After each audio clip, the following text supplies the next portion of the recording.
बिस्मिल्लाहिर्रहमानिर्रहीम। कुछ दिनों से अब्बा की हरकतें बहुत मशकूक हो गई थीं। वो घर में बहुत ही कम ठहरते थे। सुबह नाश्ते के एक दो निवाले लेकर वक्त से पहले ही दुकान के लिए रवाना हो जाते और फिर दोपहर के खाने के लिए भी उनकी वापसी नहीं होती। रात गए जब मैं सो चुकी होती तब वो आते। अगर कभी भूले से जल्दी घर आ जाते तो मोबाइल फ़ोन का एक ख़त्म ना होने वाला सिलसिला चल निकलता और फिर यूं ही फ़ोन सुनते सुनते बाहर चले जाते। फिर रात देर से उनकी वापसी होती। अम्मा से उनकी बातचीत ना होने के बराबर रह गई थी। अम्मा और मैं उनकी इस तब्दीली पर हैरान और परेशान थे। कुछ तो था जो बुरी तरह खटक रहा था, लेकिन क्या, ये हम दोनों ही समझने से कासिर थीं। खाने पीने में उनकी दिलचस्पी ना होने के बराबर रह गई थी। उनकी लापरवाही को देखते हुए अम्मा ने उनकी दुकान के लिए टिफ़िन तैयार करना शुरू कर दिया कि शायद वहां वो तवज्जो से खा लिया करे। मैंने दिल में ठान लिया था कि जो भी हो, मैं अब्बा की इस वाज़ेह तब्दीली की वजह जानकर ही रहूंगी। एक दिन सुबह अम्मा ने उनका टिफ़िन तैयार करके मुझे दिया कि उनके घर से निकलने से पहले ही मैं उसे अब्बा के हवाले कर दूं। लेकिन मैंने वो जानबूझकर अब्बा को नहीं दिया। अपनी अफरा तफरी में उन्हें टिफ़िन का ख्याल ही नहीं रहा और वो बिना टिफ़िन लिए ही चले गए। अम्मा के पूछने पर मैंने कहा कि मैंने उनके लिए रख दिया था, शायद वो भूल गए हों। इस पर अम्मा ने मुझे कहा कि तुम जाकर उनकी दुकान पर दे आओ, और बिलाखिर मुझे वो मौका मिल गया जिसकी मुझे काफ़ी दिनों से तलाश थी। अब्बा की दुकान मेन रोड पर थी और मेन रोड हमारे घर से ज़्यादा दूर नहीं था, इसीलिए मैं आसानी से उनकी दुकान पर पहुंच गई थी। अब्बा एक होलसेल की दुकान चलाते थे जो खूब चलती थी, इसीलिए उन्होंने मदद के लिए कई मुलाजिम रख लिए थे। दुकान काफ़ी बड़ी थी। मैं जब अंदर दाखिल हुई तो उनके मुलाजिम मुझे देखकर चौंक गए। उनका रंग फक हो गया था और मैं उनकी हालत पर हैरान रह गई। अब्बा कहाँ हैं? मैंने उनसे अब्बा के बारे में जानने की कोशिश की, क्योंकि वो मुझे कहीं दिखाई नहीं दिए थे। जवाब में मेरे सामने खड़े मुलाजिम ने दूसरे को खौफजदा नजरों से देखा। मैंने दोबारा उससे अब्बा के बारे में पूछा तो उसके साथी ने मुझे घबराते हुए बताया कि अब्बा नहीं है। मैंने हैरान होकर कहा, अगर अब्बा यहाँ नहीं है तो कहाँ है? क्योंकि वो घर से दुकान के ही कहकर आए थे। तो जवाब में उन्होंने थूक निकलते हुए कहा कि मैं खाना रखकर चली जाऊं, जब अब्बा आ जाएंगे तो हम उन्हें बता देंगे। अभी वो यहाँ नहीं है। मैं ना चाहते हुए भी उनकी बात मानने के लिए तैयार हो गई। इसी कश्मकश में मैं पलटी ही थी कि मैंने दुकान के आखिरी कोने में वाक़े गोदाम से एक औरत की चीख की आवाज़ सुनी। मेरा दिल बेख्तियार धड़का था। मैं गोदाम जाने की गर्ज से आगे बढ़ी तो दोनों मुलाजिम मेरे सामने आ खड़े हुए। मुझे वहां देखना है कि क्या है? मेरे रास्ते से हटो, वरना तुम दोनों के लिए अच्छा नहीं होगा। नागवार नजरों से उन्हें देखते हुए मैंने धमकी दी और गोदाम की तरफ दौड़ी। वो दोनों भी मेरे पीछे ही आए थे। इससे पहले कि वो मुझे रोकते, मैं वहां रखे डब्बों को एक तरफ हटाते हुए अंदर दाखिल हो गई। लेकिन अंदर जाते ही मेरे ऊपर का सांस ऊपर और नीचे का नीचे रह गया। मैंने फटी फटी आंखों से सामने देखा। सामने का मंजर मेरे हवास उड़ाने के लिए काफी था। मेरे पैरों तले से जमीन निकल गई थी। मैंने कभी सोचा भी नहीं था कि मैं कभी अब्बा को इस हाल में देखूंगी। मुझे उनसे घिन आई थी, क्योंकि मेरा नाम मारिया है। मैं एक मुतवस्सित तबके से ताल्लुक़ रखती हूँ। मैं एक छोटे से गांव में पैदा हुई जो कि आबादी से बहुत दूर था, जहां फूलों के बजाय ज़रूरी काम का बोझ हुआ करता था। अच्छे मुस्तकबिल की तलाश हमें शहर ले आई। हम दो बहन भाई हैं। भाई के ख्वाब ऊंचे थे, इसीलिए मेहनत करके वो मुझसे बाहर चले गए और वहां मेहनत से काम करके यहाँ अब्बा के लिए एक दुकान खोल दी, जिससे ज़िंदगी बहुत अच्छी गुजर रही थी। मेरे कॉलेज का पहला साल था जब एक दिन अचानक से भाई घर आ गए। तो उसे इतने सालों बाद अपने पास देखते सब बहुत खुश हो गए थे। उन्होंने कुछ अरसा हमारे साथ रहना था और फिर चले जाना था। जब एक दिन भाई बाहर से घर आए तो उनके साथ एक खूबसूरत लड़की भी थी। भाई ने बताया कि उन्होंने इस लड़की से शादी कर ली है। वो भाई को एक क्लिनिक में पसंद आई थी और उसके बाद उनकी बातचीत चल निकली थी और फिर उन्होंने उससे शादी कर ली। अब्बा को भी कुछ खासा एतराज़ नहीं हुआ था, लेकिन मैंने देखा था कि वो थोड़ी देर के लिए भाभी के चेहरे पर से नजरें नहीं हटा सके थे। भाभी वैसे बहुत खूबसूरत भी थी। अलबत्ता अम्मा थोड़ी नाराज हुई थी, लेकिन भाभी बहुत सलीकामंद और सुघड़ थी। उन्होंने अच्छे सलूक से बहुत जल्द अम्मा के दिल में जगह बना ली थी, जिसके बाद दोनों में मिसाली मोहब्बत पैदा हो गई थी। मैंने महसूस किया था कि भाभी का अब्बा से रवैया बहुत सर्द सा होता था, जबकि अम्मा से वो ऐसे पेश आती जैसे वो उनकी सगी माँ हो, जिसकी मुझे समझ नहीं आती थी कि अब्बा तो पहले दिन से ही भाभी को कबूल कर चुके थे, तो उनसे उन्हें इतनी ज्यादा उनसियत होनी चाहिए बनिस्बत अम्मा की, जिनके दिल जीतने के लिए भाभी को इतनी मेहनत करना पड़ी है। जबकि दूसरी तरफ शुरू के कुछ दिन तो अब्बा का रवैया भाभी के साथ बिल्कुल ठीक रहा था, लेकिन जैसे ही भाई छुट्टियां गुजार कर वापस चले गए, अब्बा का भाभी के लिए वो नरम अंदाज कहीं गुम होकर रह गया था, जिस पर मैं थोड़ा चकरा कर रह गई। कि भाई की पसंद की शादी का सारा बोझ बेचारी भाभी पर आ गिरा है। कभी वो अम्मा को मनाती हैं तो अब अब्बा का मूड बिगड़ गया है, तो अब वो उनको मनाने की जतन करेंगी। अब्बा ने भाभी पर एतराज़ात और पाबंदियां लगाना शुरू कर दी। वो हर बात पर उन्हें झिड़क कर रख दिया करते थे और उन्हें आवारा और बदचलन कहकर पुकारते थे, मगर भाभी चुप करके उनकी जली कटी बातें सुन लेती और कभी पलटकर जवाब नहीं देती, जिससे उनकी अच्छी तरबियत का पता चलता था। अब्बा ने मुझे भाभी से बात करने से सख्ती से मना कर दिया था, जिस पर मुझे बहुत गुस्सा आया, क्योंकि मुझे तो भाभी शुरू दिन से ही बहुत पसंद आई थी। बस अब्बा को न जाने भाभी से क्या बैर था। वो सामने होती तो अब्बा उन्हें अजीब सी नजरों से घूरते रहते और उनके पीठ पीछे वो उन्हें खूब बुरा भला कहते। उनके इस अंदाज ने हम तीनों को परेशानियों में डाल दिया था। घर में इतनी परेशानी की वजह से सभी एक दूसरे से खिंचे खिंचे रहते थे। हम में से किसी ने भाई को यहाँ के हालात का नहीं बताया था ताकि वो परेशान न हो जाए, मगर इस सब में भाभी बहुत खामोश और रंजीदा रहने लगी थी, जिसको देखते अम्मा ने उन्हें स्कूल में नौकरी करने का मशवरा दिया। तो भाभी भी छठ अम्मा की बात मान गई और अपनी कोशिशों से एक स्कूल में नौकरी ढूंढ ली, जिससे उनका काफी हद तक दिल बहल गया था। लेकिन उनके इस अमल से अब्बा और भी ज्यादा गुस्से से बिफर गए थे। वो भाभी के घर से बाहर काम करने पर किसी तौर राजी नहीं थे, लेकिन भाभी हठधर्मी से उनके आगे डटी हुई थी और मुझे उसका यह अंदाज अच्छा लगता था, क्योंकि मैंने हर जगह बहुओं को डरा सहमा और अपने ससुराल वालों से दबते ही देखा था। इसीलिए मैं खुश थी कि हमारे घर का माहौल ऐसा नहीं है, मगर अब्बा घर का माहौल भाभी के लिए वैसा ही रिवायती बना देना चाहते थे। लेकिन गुजरते वक्त के साथ अब्बा और भाभी के दरमियान तल्ख कलामी बढ़ती ही चली जा रही थी।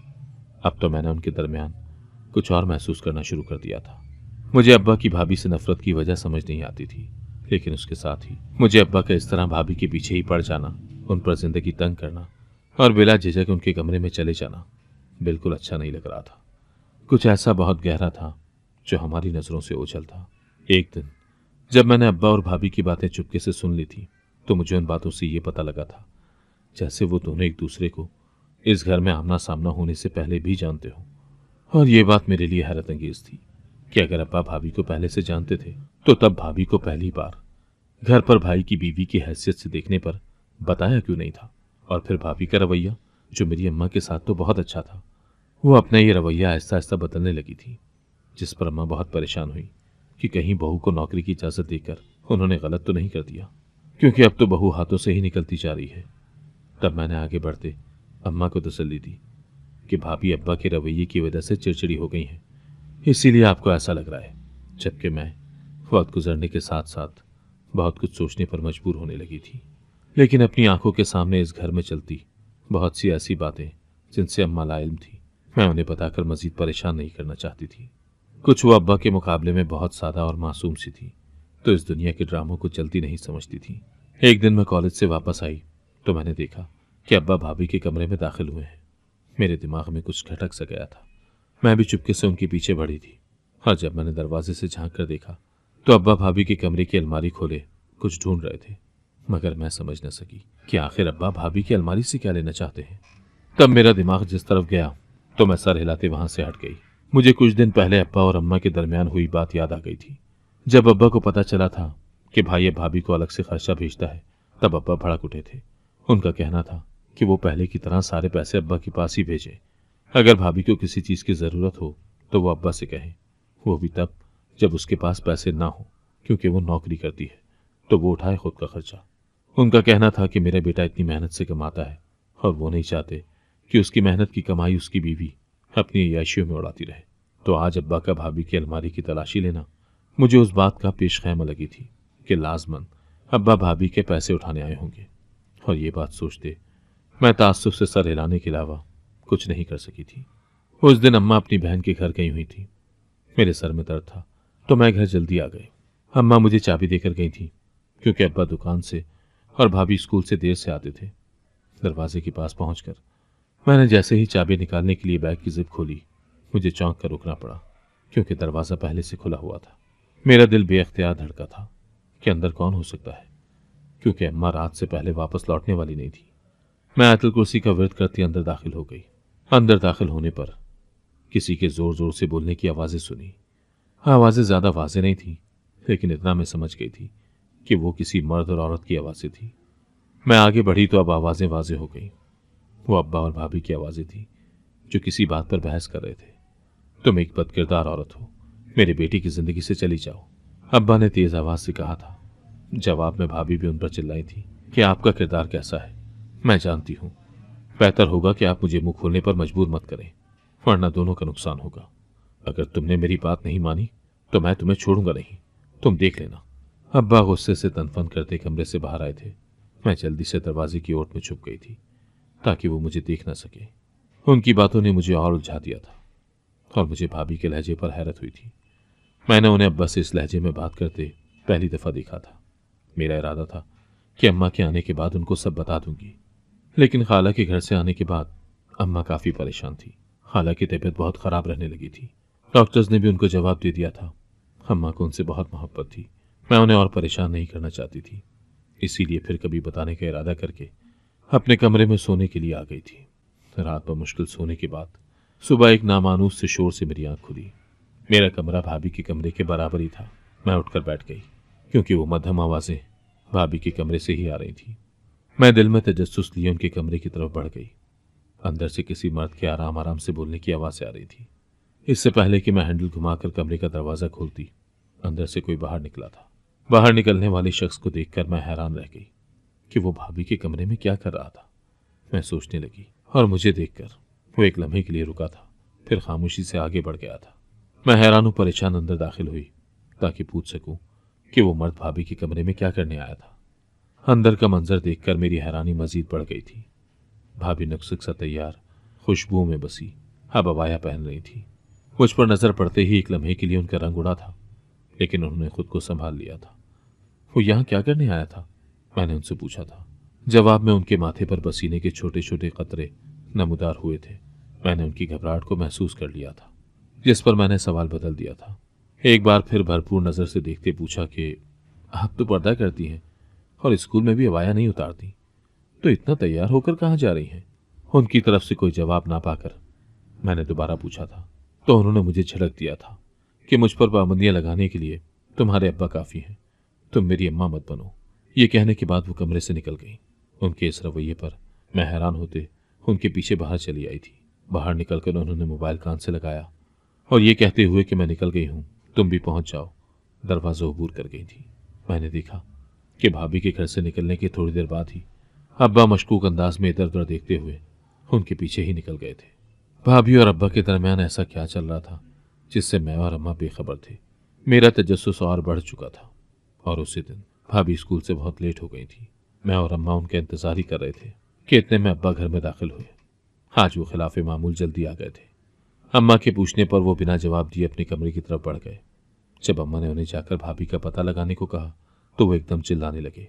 मैंने तुम लोगों से कहा था कि वो बदकिरदार है, बदचलन है, लेकिन तुम माँ बेटे पर तो उसकी अच्छाई का भूत सवार था। लो खुश हो जाओ, अब भाग गई है वो अपने यार के साथ, अपनी आंखों से देख कर आया हूं मैं। उनके इस तरह चिल्लाने पर जहां मैं सहम गई, वहीं अम्मा ने अपना दिल थाम लिया। अब शक की कोई गुंजाइश ही नहीं थी, क्योंकि अब्बा अपनी आंखों से सब कुछ देख कर आए थे। अब्बा की बातें सुनते शायद मुझे पहले भी यकीन नहीं आता, लेकिन मैं भी आज खुद अपनी आंखों से भाभी का हुलिया और तेवर देख चुकी थी, तो मुझे भी अब्बा की बात सही लगने लगी कि वाकई वो किसी के साथ चली ही गई होंगी। भाभी के घर से भागने के बाद हमें भाई को यहाँ की सारी सूरत हाल बतानी ही पड़ी, जिस पर भाई परेशानी में अपने काम से वापस घर आ गया था। भाई ने भाभी को एक दे जगह ढूंढने की कोशिश की तो ये बात अब्बा को पता चल गई, जिसकी वजह से अब्बा ने भाई पर बहुत ज्यादा गुस्सा किया कि अब उस औरत की हमारे घर में कोई जगह नहीं है, तो इसीलिए उसे तलाश ना करो तो ही बेहतर होगा। जिसकी वजह से भाई बहुत चुप हो गए थे। उन्हें गहरा धचका लगा था। सारा दिन कमरे में बंद रहते थे। उन्होंने वापस काम पर जाने की कोशिश ही नहीं की। उनकी हालत को देखते हुए अम्मा ने उनकी शादी अपनी मामूली शक्लो सूरत की भतीजी से करवा दी। भाई अपने किए पर बहुत शर्मिंदा थे, इसीलिए उन्होंने चुपचाप हामी भर ली थी। इस बार अम्मा और अब्बा ने भाई की शादी पर दिल खोलकर अरमान निकाले थे। मुझे अब अब्बा मुतमईन और खुश लगने लगे थे, जैसे भाभी के हमारी जिंदगी से चले जाने पर हम दोबारा नए सिरे से जिंदगी शुरू कर रहे थे। कुछ वक्त गुजरा तो हमारा सुकून और इत्मीनान तो वैसे ही बरकरार रहा, लेकिन अब्बा मुझे फिर से बहुत ज्यादा परेशान लगने लगे। तब मैं मुंह बनाकर ये सोचने लगी कि अब भला इन्हें क्या परेशानी आन पड़ी है। लेकिन इस बार अब्बा परेशानी में किसी पर चिल्लाए नहीं, बल्कि खुद ही बौखलाए से रहने लगे थे। मैंने अब्बा को एक दिन फिर से भाई के कमरे में उनकी गैर मौजूदगी में जाते देखा। मुझे अब अब्बा पर बहुत गुस्सा आया कि वो अब क्या करना चाह रहे हैं, क्योंकि अब तो भाई भाभी उनकी मर्जी के खिलाफ कुछ नहीं कर रहे थे। और फिर से मैंने देखा कि अब्बा की हरकतें पुरस्कार सी होती जा रही हैं, लेकिन अब मुझे चाह कर भी इसका माखज मालूम नहीं हो पा रहा था। अब्बा किसी वक्त तो बहुत परेशान हल लग रहे होते कि एक जगह अकेले बैठे गहरी सोचों में गुम हो जाते थे, और जब कोई उनको बुलाता तो ऐसे चौंक उठते जैसे नींद से जागे हों। और फिर कभी उनके चेहरे के अजलात गुस्से से तने हुए दिखाई देते कि उनको बुलाना तो एक तरफ उनकी तरफ देखते हुए भी डर लगता था। इस बार अब्बा दिन ब दिन घर से दूर होने लगे थे, और इसके साथ ही उनका ध्यान खाने पीने से हटने लगा था, जिससे उनका वजूद चंद दिनों में ही लागड़ लगने लगा था।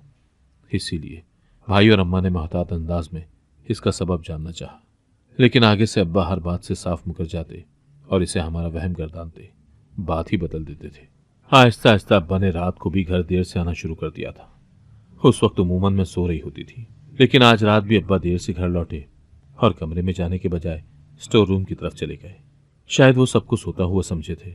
मैं जो जाग रही थी उनके पीछे स्टोर रूम की तरफ गई, पर स्टोर का दरवाजा अंदर से लॉक था। मैं वहीं छुपकर अब्बा का इंतजार करने लगी। जब अब्बा अपने हाथ में कुछ छुपाए स्टोर रूम से बाहर निकले, अब्बा का पूरा जिस्म पसीने से भीगा हुआ था और चेहरे की रंगत सर्द हो रही थी। मैं अब्बा के पास जाने ही लगी थी जब अचानक अब्बा का फोन बज उठा और मैं वापस दीवार के पीछे छुप गई। जब अब्बा ने फोन कान से लगाया, वो किसी को कह रहे थे कि तुम जल्दी से गोदाम में पहुंचो, मैं भी गोदाम आ रहा हूं। अब्बा जो ही घर से बाहर निकलने लगे, मैं अब्बा के सामने आ गई और मुझे यूं अचानक सामने देखकर अब्बा का रंग उड़ गया। उन्होंने हाथ में मौजूद वो चीजें फौरन अपने दामन में छुपा ली। मैंने अब्बा से पूछा, आप क्या छुपा रहे हैं?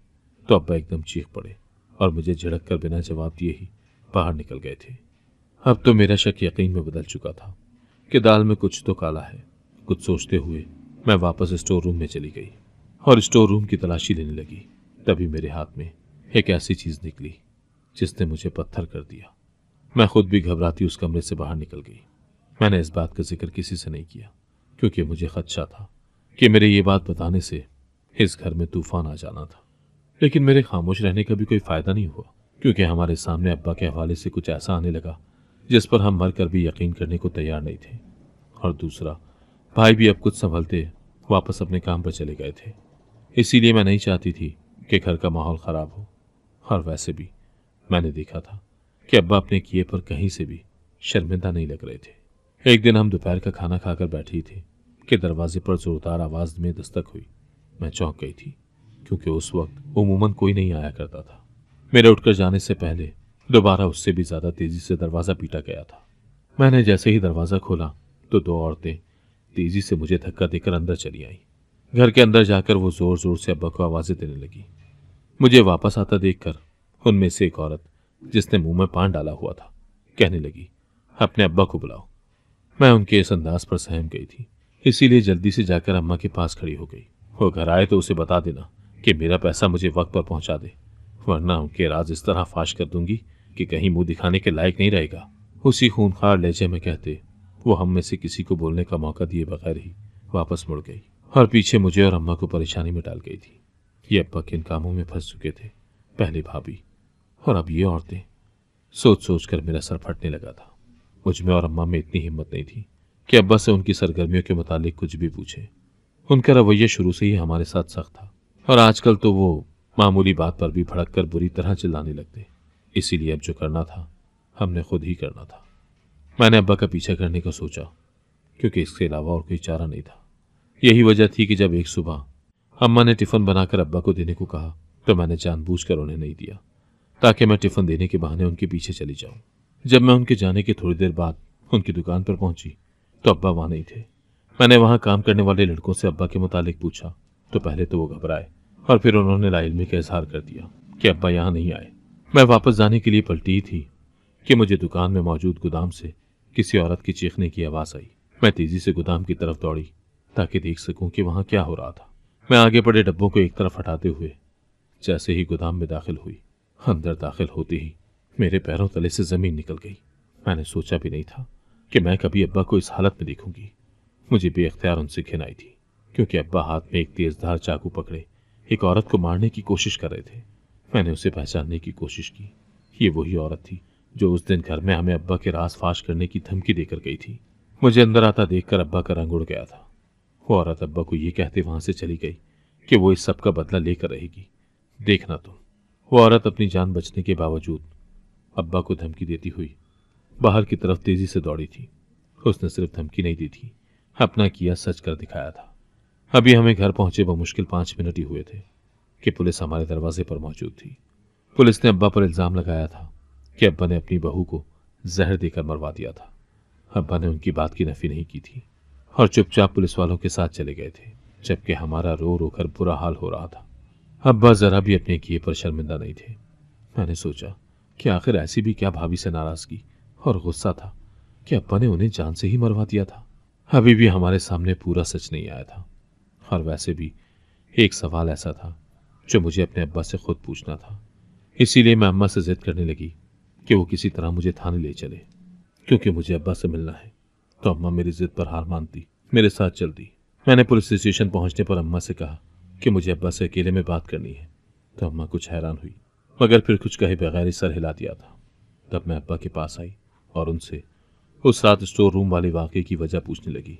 कुछ पल के लिए अब्बा खामोश रहे और फिर मुझे वो कुछ बताया जो इस सब की वजह थी।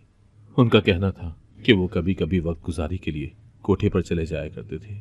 वहां नाचने वाली लड़कियों को अच्छे से जानते थे। जब भाई भाभी को पहली दफा घर लेकर आए तो उन्होंने भाभी को पहचान लिया था कि ये वही औरत थी जिसका अब्बा डांस देखने जाया करते थे। पहले तो उन्हें शौक लगा, लेकिन फिर उन्होंने उसी वक्त सबके सामने बात करने के बजाय भाभी से बाद में आराम से बात करते कहा कि भाई को छोड़कर चली जाए। लेकिन वो नहीं मानी, बल्कि बदले में ये धमकी दी कि अगर उन्होंने घर में कुछ बताया तो वो ये बता देगी कि अब्बा जितने नेक बनते हैं उतने हैं नहीं, और ये कि उनके कोठे पर जाने के बारे में वो भी घर में बता देगी। जिस पर अब्बा थोड़े घबरा गए। तब उन्होंने सोचा कि क्या पता कि ये लड़की सुधर गई हो और अब इसका कोठे से कोई वास्ता ना हो। लेकिन एक दिन अब्बा ने उनका पीछा किया तो वो उन्हें स्कूल जाने के बजाय दोबारा कोठे पर जाती दिखाई दी, जिस पर अब्बा का उन पर गुस्सा बढ़ गया। तो उस सुबह भी वो भाभी के कमरे में यही कहने गए थे कि वो ये सब छोड़ दे। जब भाभी किसी तरह भी नहीं मानी तो अब्बा ने कोठे की मालकिन को पैसे दिए और भाभी को जहर देकर मरवा दिया, और घर में ये शोर मचा दिया कि वो किसी के साथ भाग गई है ताकि उन पर किसी का शक ना आए। अब्बा ने वो पैसे भाभी के ही जेवरात बेचकर उस औरत को दिए थे। शुरू का कुछ अर्सा तो सुकून से गुजरा, लेकिन फिर और पैसों के लालच में उस कोठी की मालकिन ने अब्बा को ब्लैकमेल करना शुरू कर दिया और ज्यादा से ज्यादा पैसों का मुतालबा करने लगी। अब्बा ने उनका मुतालबा पूरी करने के लिए दूसरी भाभी के जेवरात चुराकर स्टोर रूम में रखे ताकि उसे बेचकर उसका मुंह बंद कर सके। लेकिन जब मामला उनकी बर्दाश्त से बाहर हो गया तो उन्होंने उस कोठी की मालकिन को भी मारने का सोचा ताकि यह किस्सा ही खत्म हो जाए। लेकिन इस दफा अब्बा की किस्मत अच्छी नहीं थी और मेरे वहां पहुंच जाने पर वो औरत अब्बा के हाथों मरने से बच गई और उसने अब्बा के बारे में पुलिस को सब कुछ बता दिया। इसीलिए वो पकड़े गए थे। लेकिन मेरी हैरानगी कम नहीं हुई थी, क्योंकि अगर अब्बा ने मौजूदा भाभी के जेवर भी बेच दिए थे तो भाभी के पास बिल्कुल वैसे जेवर तो अब भी थे जो मैंने अपनी आंखों से देखे थे। मेरे चेहरे पर उलझन देखते अब्बा ने एक गहरी सांस भरी थी, जैसे वो समझ गए थे कि मैं क्या जानना चाह रही हूँ। तब अब्बा ने बताया कि उन्होंने अपनी मौजूदा बहू के जेवरात चुराकर बिल्कुल वैसे ही नकली जेवरात बनवाकर भाभी के कमरे में उसी जगह रखे थे और फिर असल जेवरात बेचे थे, क्योंकि वो उस कोठी की मालकिन को इतना पैसा खिला चुके थे कि अब उनके पास मजीद पैसे नहीं बचे थे। इसीलिए उन्हें इस तरह करना पड़ा था। अगर आपको आज की कहानी पसंद आई है तो वीडियो को जरूर लाइक कीजिएगा और अपने दोस्तों के साथ भी शेयर कीजिएगा। और हाँ, अगर आपने अभी तक हमारा चैनल सब्सक्राइब नहीं किया तो जरूर सब्सक्राइब करें। मिलते हैं कल एक नई और दिलचस्प कहानी के साथ। अल्लाह हाफिज।